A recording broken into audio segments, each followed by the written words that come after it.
Welcome to express TV. Hyderabad లోని Banjara hills Taj Krishna హోటల్లో India కూటమి ఉపరాష్ట్రపతి అభ్యర్థి జస్టిస్ సుదర్శన్ రెడ్డిని తెలంగాణ ముఖ్యమంత్రి రేవంత్ రెడ్డి కలిసి సమావేశమయ్యారు. ఈ సందర్భంగా రాజకీయ పరిణామాలు, రాబోయే ఉపరాష్ట్రపతి ఎన్నికలపై చర్చ జరిగినట్లు సమాచారం. అనంతరం మీడియాతో మాట్లాడిన సీఎం రేవంత్ రెడ్డి ఉపరాష్ట్రపతి ఎన్నికల్లో ఇండియా కూటమి విజయం సాధిస్తుందని నమ్మకం వ్యక్తం చేశారు. మెంబర్ ఆఫ్ పార్లమెంట్ రాజ్యసభ గారిని, గవర్నీయులు నారాయణ గారు సిపిఐ జాతీయ కార్యదర్శులు, గవర్నీయులు జాన్ వెస్లీ గారు,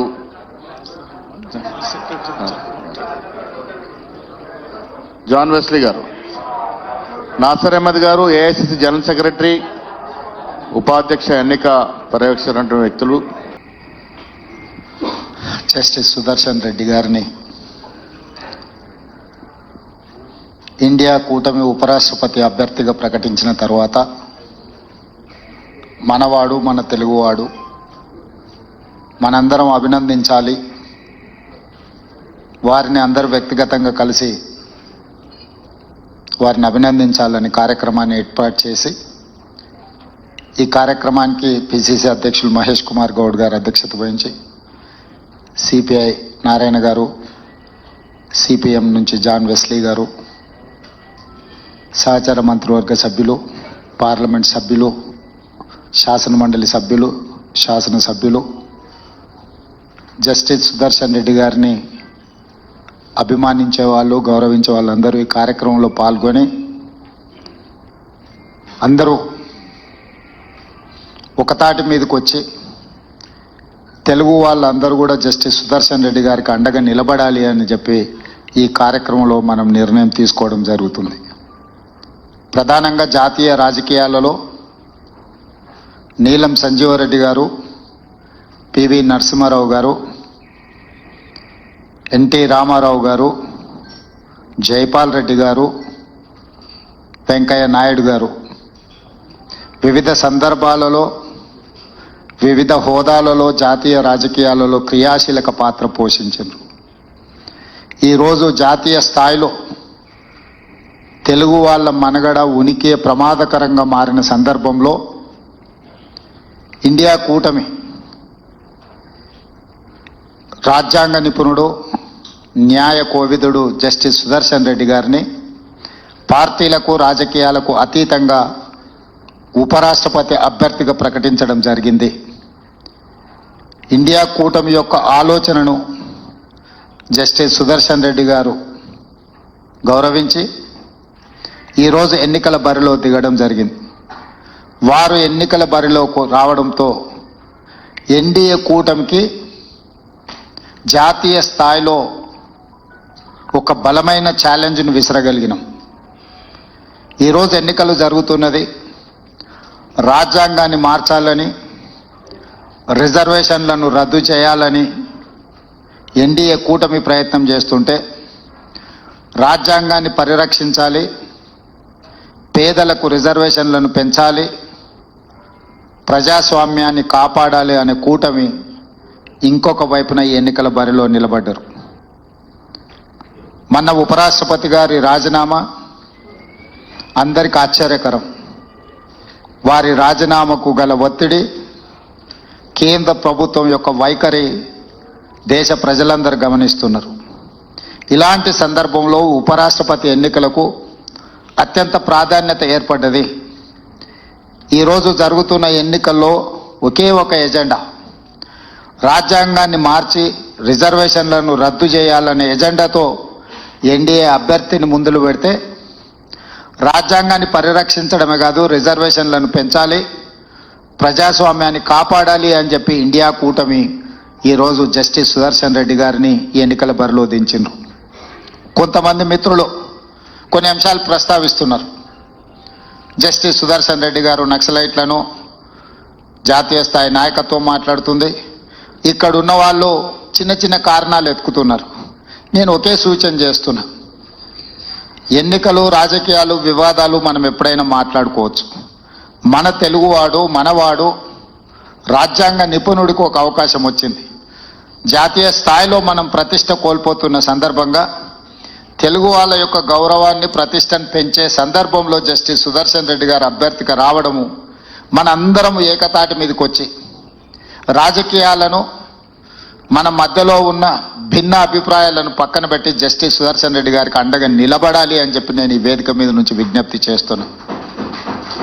ప్రధానంగా చంద్రబాబు నాయుడు గారు, పవన్ కళ్యాణ్ గారు, వైఎస్ జగన్మోహన్ రెడ్డి గారు, చంద్రశేఖరరావు గారు, అసదుద్దీన్ ఓవైసీ గారు, వీళ్ళందరికీ పార్టీ నాయకులకు విజ్ఞప్తి చేయడమే కాకుండా 42 మంది లోక్సభ సభ్యులు, 18 మంది రాజ్యసభ సభ్యులకు కూడా వ్యక్తిగతంగా నేను విజ్ఞప్తి చేస్తున్నా. మీరందరూ ఆత్మ ప్రబోధానుసారము ఓటేయండి. ఈ దేశంలో హిందీ భాషను అత్యధిక జనాభా మాట్లాడితే ద్వితీయ స్థానంలో తెలుగు భాష ఉన్నది. జాతీయ స్థాయిలో తెలుగు భాష 2వ స్థానంలో ఉన్నప్పుడు జాతీయ రాజకీయాలలో తెలుగు వాళ్ళ యొక్క ప్రాధాన్యత కూడా పెరగాలి. దానికి జస్టిస్ సుదర్శన్ రెడ్డి గారు ఉపరాష్ట్రపతిగా ఎన్నికైతే మన ప్రతిష్ట, మన గౌరవము ఢిల్లీ స్థాయిలో పెరుగుతుంది. కాబట్టి రాజకీయాలకు అతీతంగా ఇప్పుడు దేశంలో జరుగుతున్న పరిణామాలు, ఒకవైపు 18 సంవత్సరాల యువకులకే ఓటు హక్కు ఇచ్చిన రాజీవ్ గాంధీ ఆలోచన విధానం ఒకవైపు ఉంటే, అసలు మాకు వ్యతిరేకంగా ఓట్లు వేస్తారంటే ఆ ఓట్ల చోరీకి పాల్పడతామని ఓట్ చోరీ కార్యక్రమంతో ఎన్నికల్లో నెగ్గాలని ఇంకొక వైపు నుంచి ప్రయత్నం చేస్తున్నారు. ఇట్లాంటి కీలకమైన సందర్భంలో ఉపరాష్ట్రపతిగా పెద్దల సభను నడిపించే బాధ్యత అక్కడ కుర్చీలో కూర్చున్న వాళ్ళ మీద ఉంటుంది. ఈరోజు ఓటును కాపాడాలన్నా, ప్రజాస్వామ్యం పరిరక్షించబడాలి అని అంటే ఆ కుర్చీలో గౌరవప్రదమైన వ్యక్తులు డాక్టర్ బాబాసాహెబ్ అంబేద్కర్ గారి పట్ల సంపూర్ణమైన విశ్వాసం ఉన్న వాళ్ళు ఆ కుర్చీలో ఉంటే ఈరోజు పేద ప్రజలకి దేశంలో న్యాయం జరుగుతుంది. అందుకు 100% జస్టిస్ సుదర్శన్ రెడ్డి గారు సరైన వ్యక్తి. వారికి ఉన్న విశేషమైన అనుభవం, సుదీర్ఘంగా నాకు తెలిసి 53 సంవత్సరాలు వారు ఈ రాజ్యాంగం పట్ల, న్యాయం పట్ల న్యాయవాదిగా, జస్టిస్గా, లోకాయుక్త చైర్మన్గా వివిధ హోదాలలో వారు ఎక్కడున్నా కూడా రాజ్యాంగం యొక్క స్ఫూర్తిని తప్పకుండా వారు పనిచేసినారు. ఈరోజు వారిని గెలిపించాల్సిందిగా మీ అందరికీ ఈ వేదిక మీద నుంచి, ముఖ్యంగా తెలుగు రాష్ట్రాలలో ఉన్న రాజకీయ పార్టీల అధ్యక్షులకు, పార్టీలకు, పార్లమెంట్ సభ్యులకు నేను ప్రత్యేకంగా విజ్ఞప్తి చేస్తున్నా. आज पत्रकार मित्रों, तेलंगाना हैदराबाद शहर में जस्टिस सुदर्शन रेड्डी को बधाई देने के लिए बहुत सारे लोग यहां पर हाजिर हुए.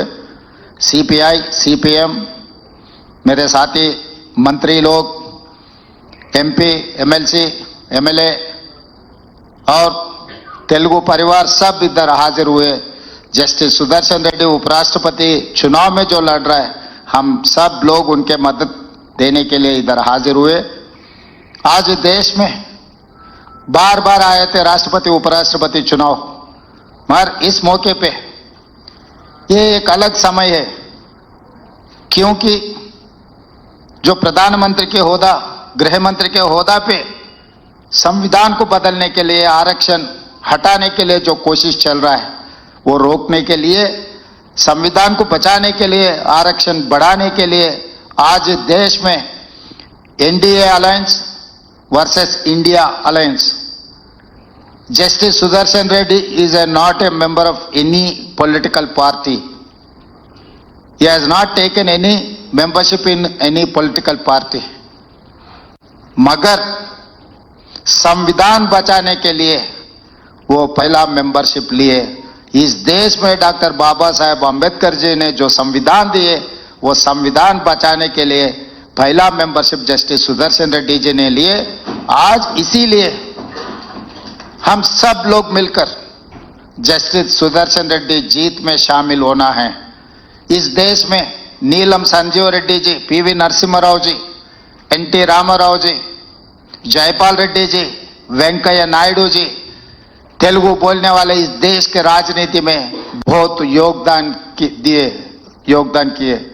आज जस्टिस सुदर्शन रेड्डी जी का भी इस चुनाव जीत में इस देश का जो राजनीति का नक्शा बदलने वाले हैं, इस देश में वोट चोरी से चुनाव जीतने वाले कुछ लोग हैं तो 18 साल को वोट देकर नौजवान इस देश का एमएलए एमपी को इस देश प्रधानमंत्री मुख्यमंत्री को चुनाव करने के लिए मौका दिया हुआ है राजीव गांधी जी ने।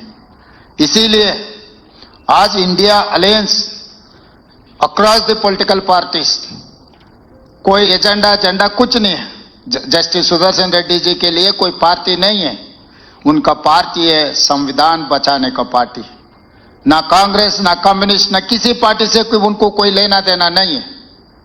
उनका जिम्मेदारी इतना ही है, 50 साल से वही काम करते आए, आज भी उनका जिम्मेदारी वही उठाने के लिए वो तैयार हो गए, संविधान को बचाने के लिए। ये संविधान बचाए तो इस देश को बचा सकते हैं, नहीं तो इस देश में इस देश को खतरा आने वाले है। ये क्योंकि गृह मंत्री अमित शाह जी ने सुप्रीम कोर्ट जस्टिस को पकड़कर आप एक naxalite, Naxalism is one philosophy, it is not any individual. If you don't like any philosophy, you can argue, you can win, but you cannot finish, you cannot, आप गोली नहीं मार सकते। ऐसा कुछ चीज इस देश में नहीं हो सकता है। सबको बचाने के लिए, संविधान को बचाने के लिए, खासकर उपराष्ट्रपति कुर्सी में legal and constitutional expert justice Sudarshan Reddy अगर वो कुर्सी में बैठे तो देश के लिए बहुत बहुत अच्छा दिन आने वाले हैं। इसीलिए जस्टिस सुदर्शन रेड्डी को इस चुनाव में चंद्रबाबु नायडू जी, पवन कल्याण जी, वाईएस जगनमोहन रेड्डी जी, चंद्रशेखर राव जी, असदुद्दीन ओवैसी जी को मेरा एक ही गुजारिश है, आपके एमपी लोग सब जस्टिस सुदर्शन रेड्डी को मदद दो, इस चुनाव में जिताओ। धन्यवाद मित्रों।